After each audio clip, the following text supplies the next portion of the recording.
So karon nga gabi sa akong giinguna, ang ato suwito is God's healing way, water.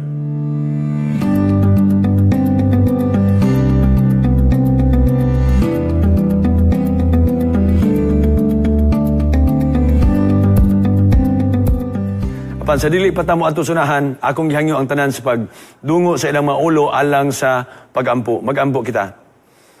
Diyos nga labing gamhanan nga nagas trono sa kalangitan, ninintak na sa kagabion, dalaygon ikaw tungod sa imong grasya o kaluoy, sa imong giya o pag-amuma sa mata ko sa kanamo. Nintak na o Diyos, amo gihangyo nga ikaw uban kanamo, nga kining amo programa, God's Way of Healing nga series, magahatod og panalangin ngadto sa mga tigpaminaw, sa mga naga-view diha sa Hope Channel, sa YouTube o sa Facebook o sa unsa nga media platform nga kini maghatod kanila sa maayo nga panglawas. Labosanan sa pag-andam sa among kagalingon sa duol na nimo nga pagbalik. Kini tanan amo gipangayo gilaw mga madawat tungod lamang sa ngalan ni Jesus. Amen. Unsa ka importante ang tubig sa ato nga pagkinabuhi sa matag adlaw? Gani kung dili ta kainom og tubig siguro mga 3 ka adlaw ang tao mamatay. Nga naman, ma-dehydrate or even 2 days lang ma-dehydrate ta. So inana ka-importante ang tubig sa ato nga lawas. When we exercise, matagkaroon gunya, kay atong isigutan naman ang exercise, when we exercise, we need a lot of water. No? Kipila gani ka baso nga tubig ang ato gikinahanglan nga moinom ta og tubig matag adlaw? We need 8 to 12 glasses of water every day. Depende usab sa atong ginahimo. Like, kung grabe yun ang atong exercise, like mga athlete, intense kayo ang ilang exercise, mga boxer, runner, basketball player, uban pang mga athlete, they need more than 8 to 12 glasses every day. Siguro moabot pa sa mga 20 glasses of water. Inana ka-importante ang tubig. Like, unsa ba'y kahimuan sa tubig? Kung magsama ni nagbuak ta og kanang nangka, no?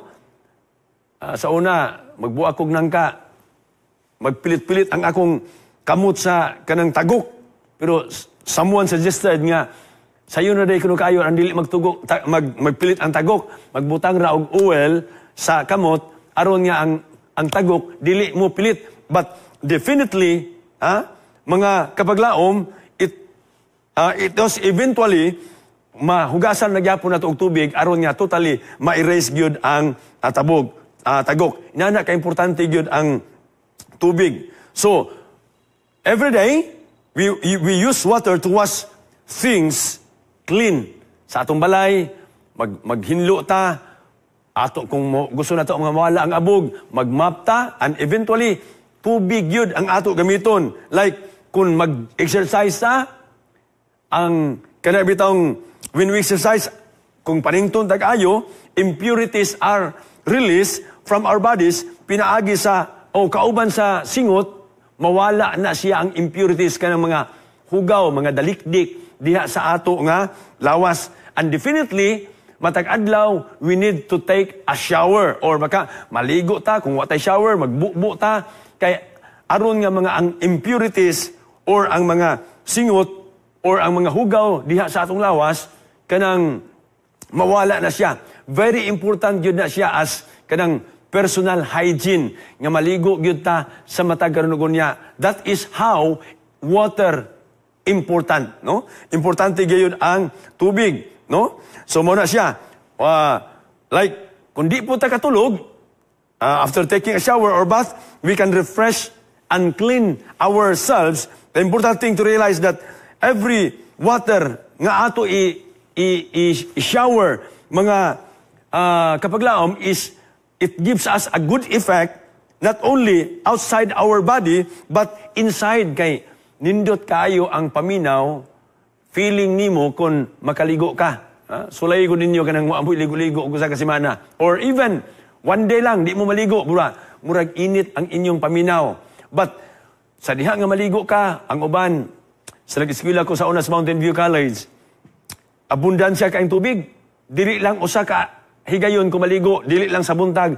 Apan even kanang human sa paniudto, before ko mato sa klase, maligo ko. And even before ko matulog, humag panihapon, say mag-exercise, human og exercise, maligo na pod. Kay nindot ang feeling nga fresco kaayo ka, unya kanang hinlo ka. Mao na siya ang katabang sa tubig, mga kapaglaom. Unsa man ang giingon sa The Pen of Inspiration, the Ministry of Healing, page 237, nag-ingon, the external application of water is one of the easiest and most satisfactory ways of regulating the circulation of the blood. So, kini ang kanunay nga, kaning application diya sa tubig, muna siya ang usa sa mga pamaagi aron nga ang circulation, ma-regulate ang circulation sa atong dugo nga kanunay nindot ang iya nga pag-flow. Kung gusto nimo di ay kuno mga kapaglaom nga dili ka high blood or mawala ang imong pagka high blood, ang imong dugo taas kayo, kanunay ka maligo sa matag adlaw. If we take a shower or bath regularly, we can control the blood circulation satisfactorily. So, kung unsa man ang temperature, what temperature water is good for your health? Siguro ang uban ganahan nga kanang depende, no? Kung gikan ta og exercise, kay rigid ang ato exercise, of course, dili ta mo muligo og kanang bugnaw.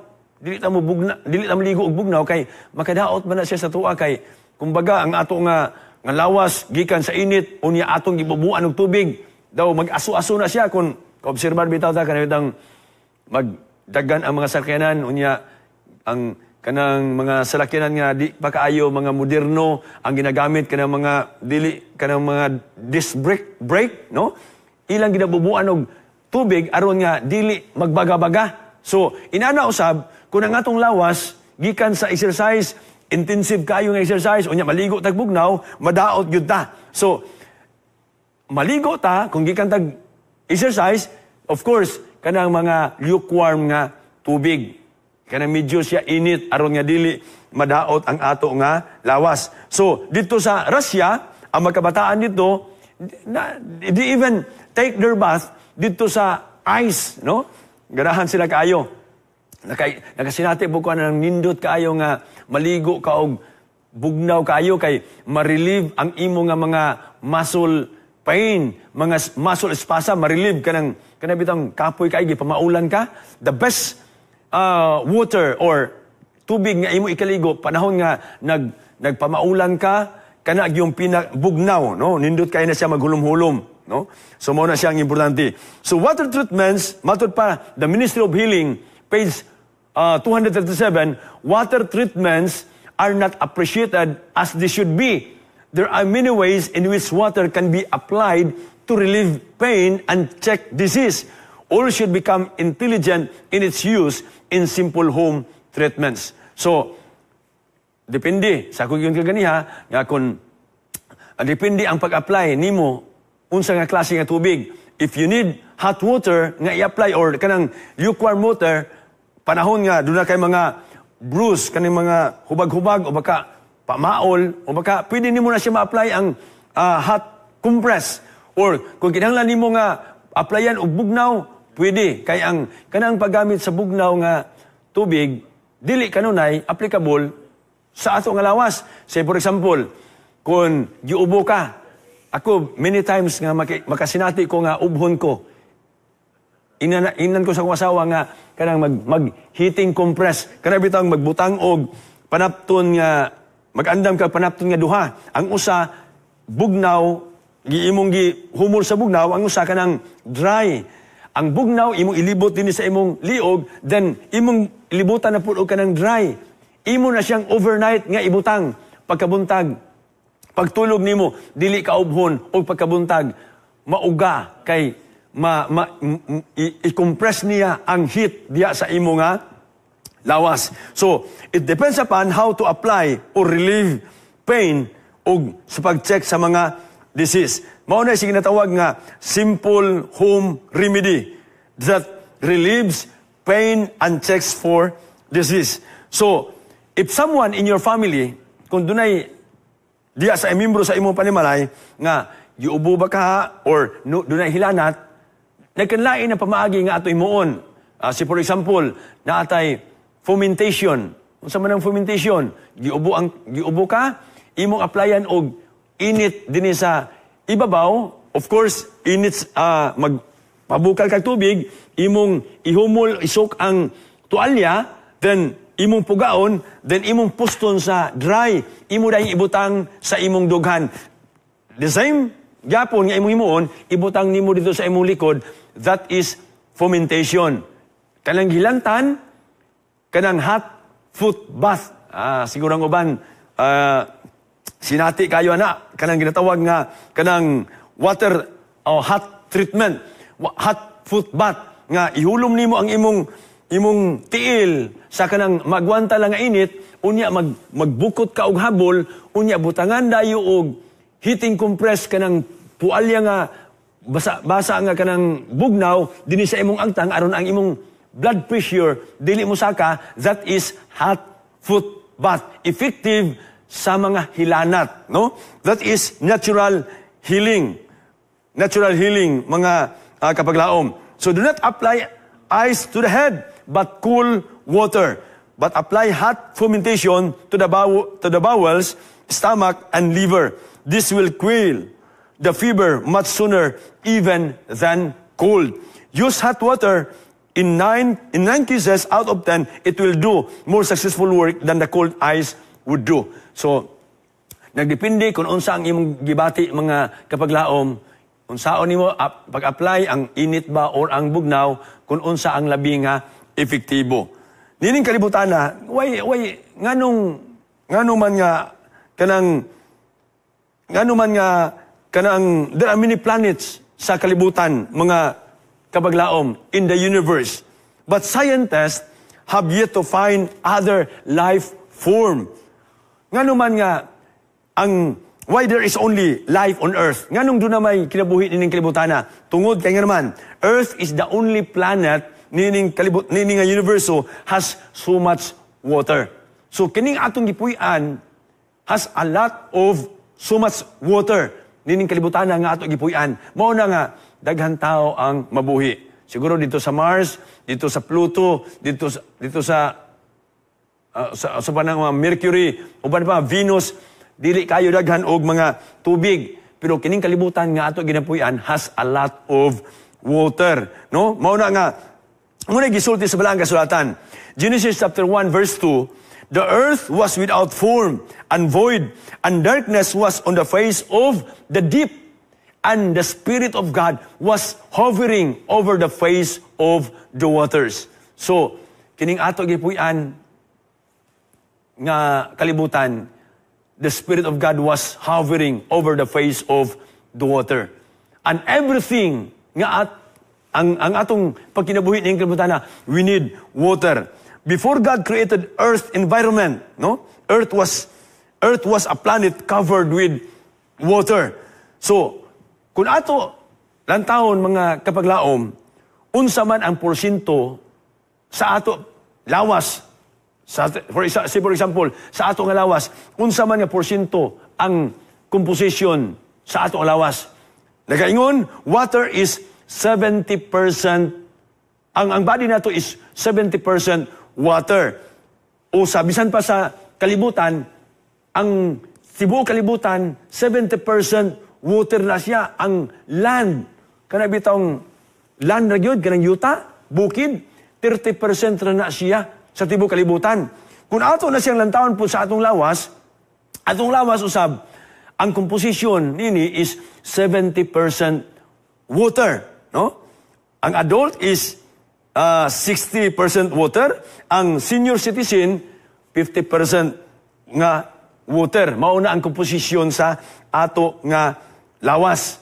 So ato na naibaluan nga bisan kining atong gipuy-an nga kalibutan 70% water. Kung mabiyahe tag eroplano moadto sa ibabaw, makit ang ginato nga gamay ra gyud kaayo ang kaning yuta, ang nagdaghan gyud ang tubig sa dagat ug sa suba, no? So mao na ang kaminungdanon sa tubig. Nagayon ang Ministry of Healing, page 237, In health and in sickness, pure water is one of the heaven's choicest blessings. Its proper use promotes health. It is the beverage which God provided to quench the thirst of the animal and man.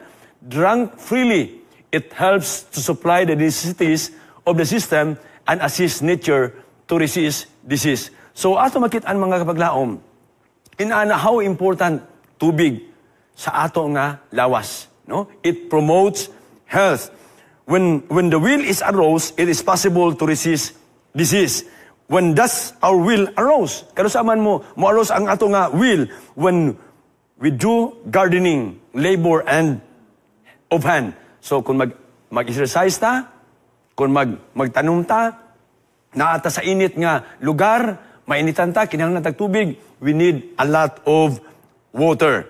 So, you see, kung mag-exercise ta, we need a lot of water, mga kapaglaom. And what kind of water should I drink? Unsa man nga klase nga tubig? Ingon din ni Counsels on Diet and Foods, I should eat sparingly, thus relieving my system of unnecessary burden, and should encourage cheerfulness and give myself the benefits of proper exercise in the open air. I should bath frequently and drink freely of pure, soft water. Dili tong mga tubig nga naay kulor, mga kapaglaom. Drink freely of pure, soft water. To tell you, nindot man kayo na siya, tanawon yun bita ka na mo inom ka o ka ng itom-itom nga ilimnon, or orange, or baka ka ng medyo green ang sudlanan, pero tubig ka ng white day siya, no? O pure water, pure nga, crystal nga color, but di na siya maayo. Kay, kung muinom ta na, it does not satisfy sa atong kagalingon, apan bation gyapon ta og kauhaw, mga kapaglaom. Nagadugang, in Counsels on Diet and Foods, page 419, if they would become enlightened and let medicine alone and accustom themselves to outdoor exercise and to the air in their houses, summer and winter, and use soft water for drinking and bathing purposes, they would be comparatively well and happy instead of dragging out a miserable existence. So nagkapakita din mga kapaglaom nga unsa sa panahon nga winter mo inom gyapon tag tubig, panahon nga summer, and even bisag maligo ta. Kanunay nako ni gina-emphasize sa ato nga mga kaigsunan, panahon nga magligo ta, we sometimes experience kanang ginatawag nga dehydration. Unsa man nato pagkakita or pag-determine nga dehydrated na ta bisag nagligo tas dagat or sa suba. Kung nakita nato mga kapaglaom nga atong palad nagliki-liki na, meaning to say nagdehydrate na ta, no? Kung nakita nato nga nagliki na, kinahanglan mo inom ka og tubig aron nga dili ka ma-dehydrate. Sa mga kabataan, importante nga dili sila ma-dehydrate. Kay once nga ma-dehydrate sila, kung madala sila sa hospital, dili matusukan og dextrose kay mangkipos man na, mag-constrict man na ang kanang ugat, dili na matusukan og dextrose. O kung di matusukan og dextrose, posible matod na ngadto sa kamatayon. So, we need normal water balance sa ato nga lawas. We need 8 glasses or more per day.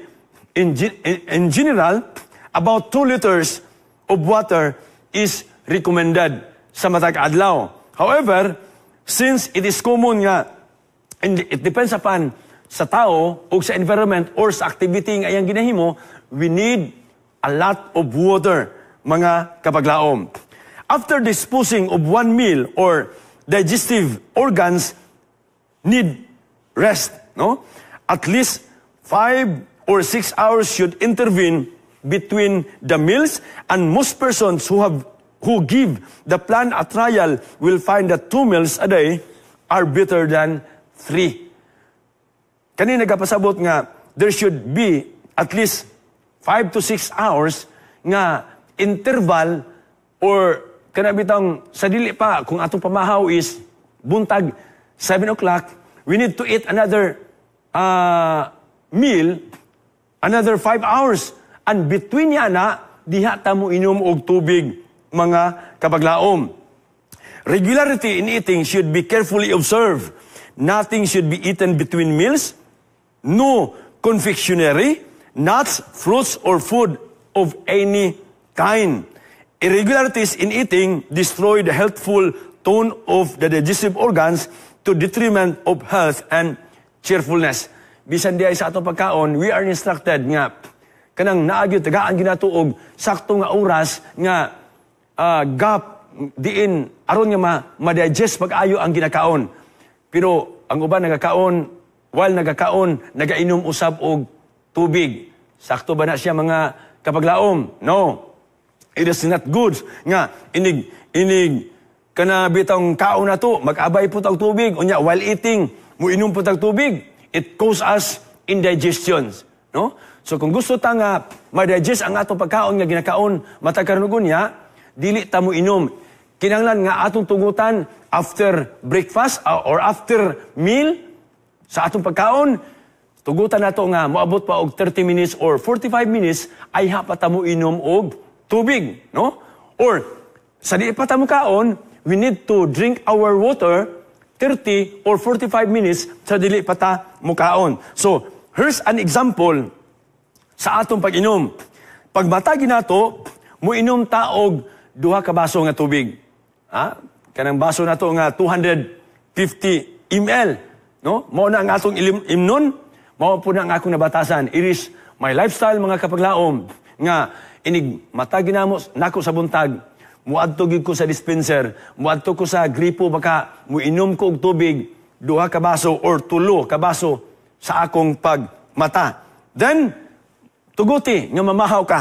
Then after breakfast, you need to drink water 30 to 45 minutes, 2 na sab ka baso nga tubig ang imo nga imnon. Maniudto na sab ka, after paniudto 30 minutes or 45 minutes, muinom na sab ka og 2 ka baso nga tubig. Manihapon na sab ka, then you need another 2 to 3 glasses of water, then go to sleep.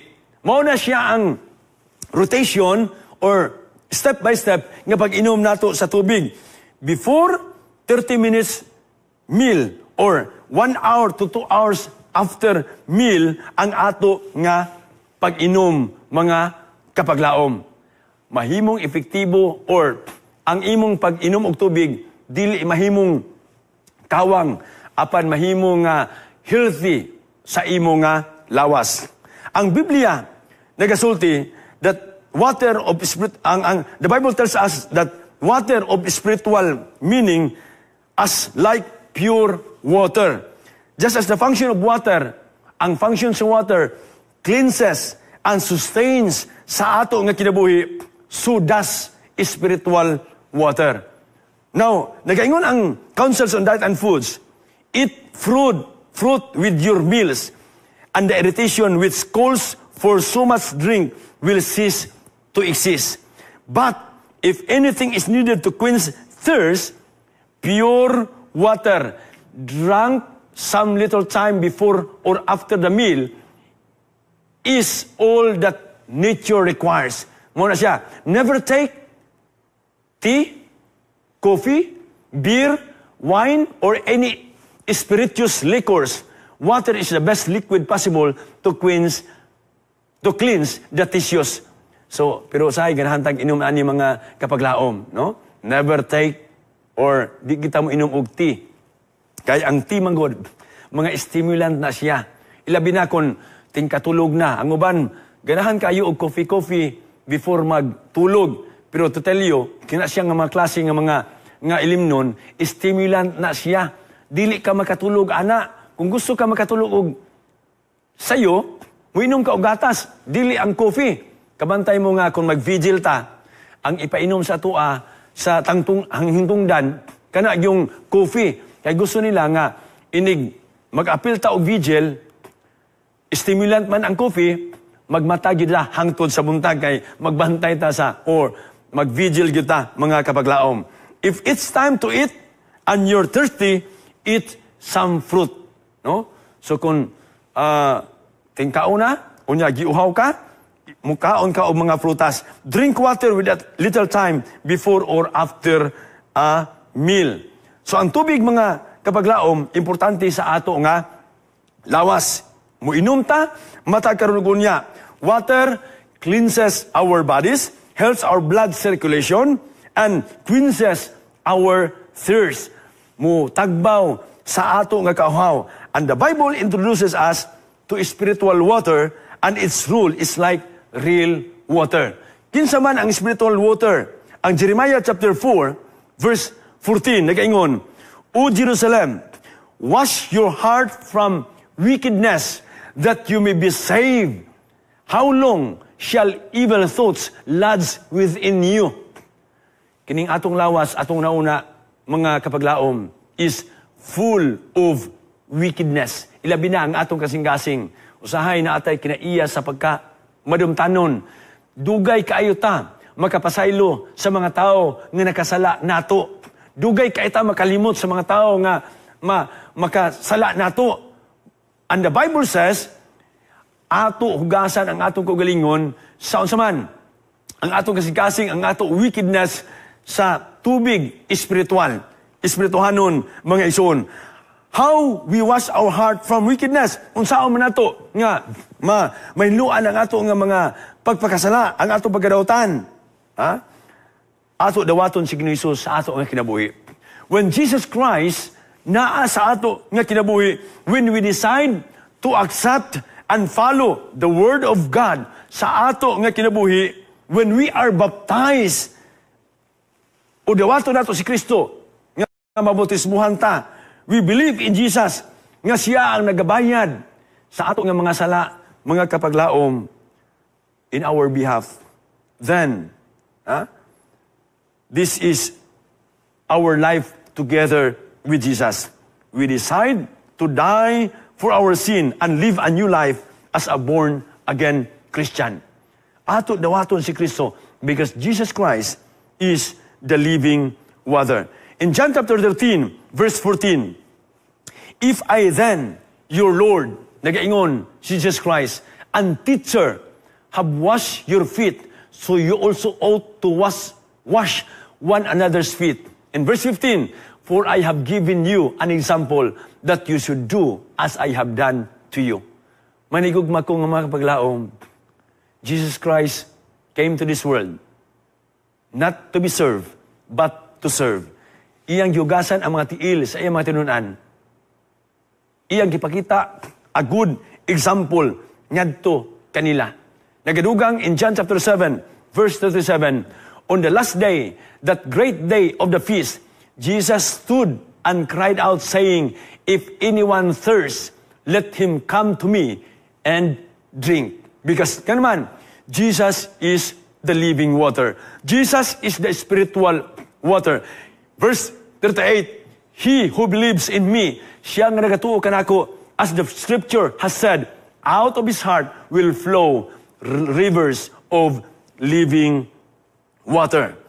And in Zechariah chapter 13, verse 1, In that day, a fountain shall be opened for the house of David and for the inhabitants of Jerusalem for sin and for uncleanness. Kung sa panahon ni David, panahon sa Jerusalem, panahon sa Old Israel, nabat na nila ang paghugas sa ilang makasalanan, nabat na nila ang paghinlo sa ilang mga sala, ang ilang mga kaluyahon, ang ilang mga limitation, nawala sa diha nga gidawat nila si Jesus Christ sa ilang kaugalingon, mga kapaglaom.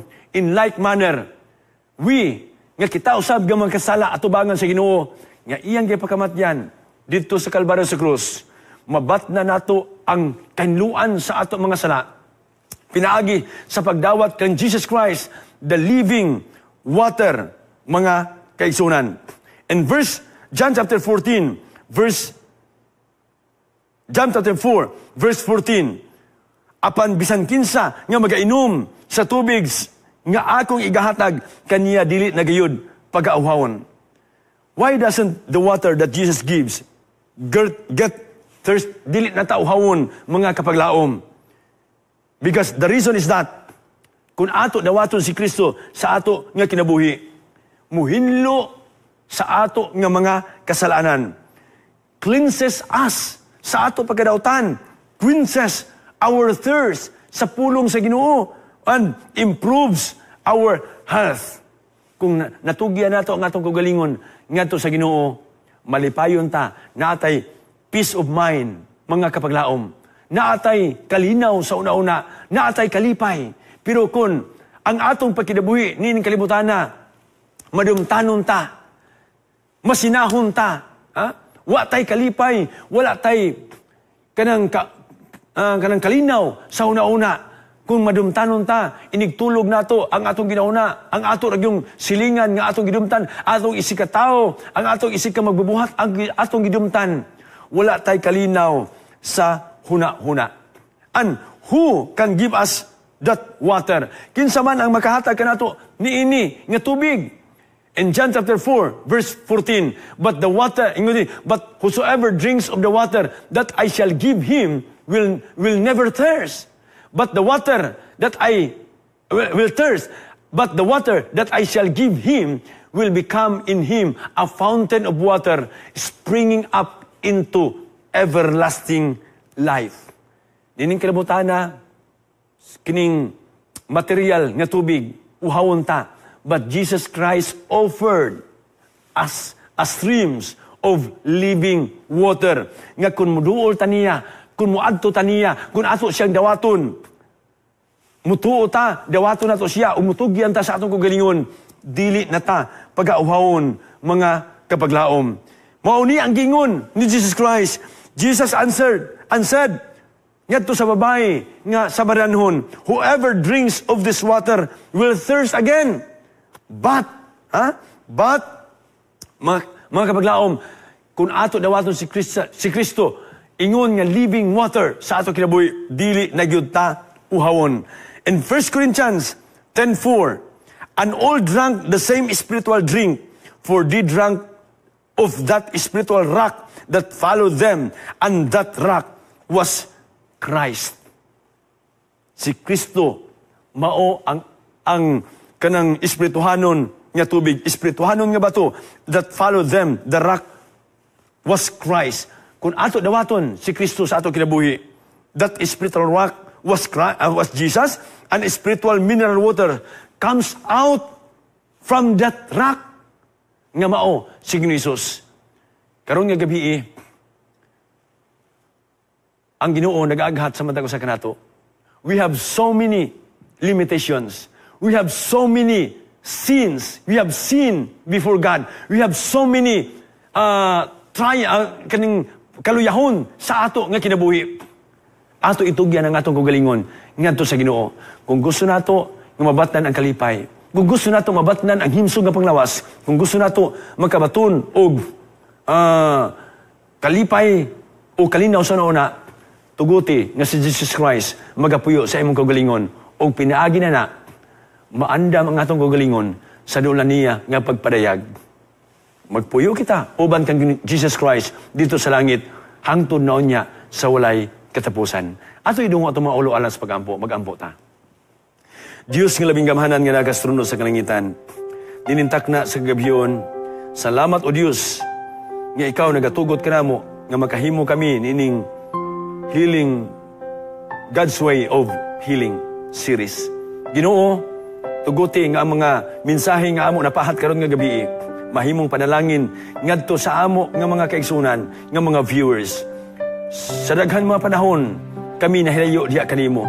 Sa daghan mga panahon, kami dunay mga kaluyahon, dunay mga dautan nga binuhatan. Apan daghang salamat nga kung kami lamang magadawat diha kanimo Ginoo. Imong usbon ang amo nga kinabuhi, nga kami magmalipayon, kami makabaton sa kalinaw sa una-una ug labos nan maandam sa dulan nimo nga pagparayag. Salamat o Dios nga ikaw kanunay nagagiya kanamo sa pagkinabuhi nga Dios nun og sa pag-andam sa among kaglingon sa dulan nimo nga pagbalik. Kinitanan na amo gipangayo gilaw mang madawat tungod lamang sa ngalan ni Jesus. Amen.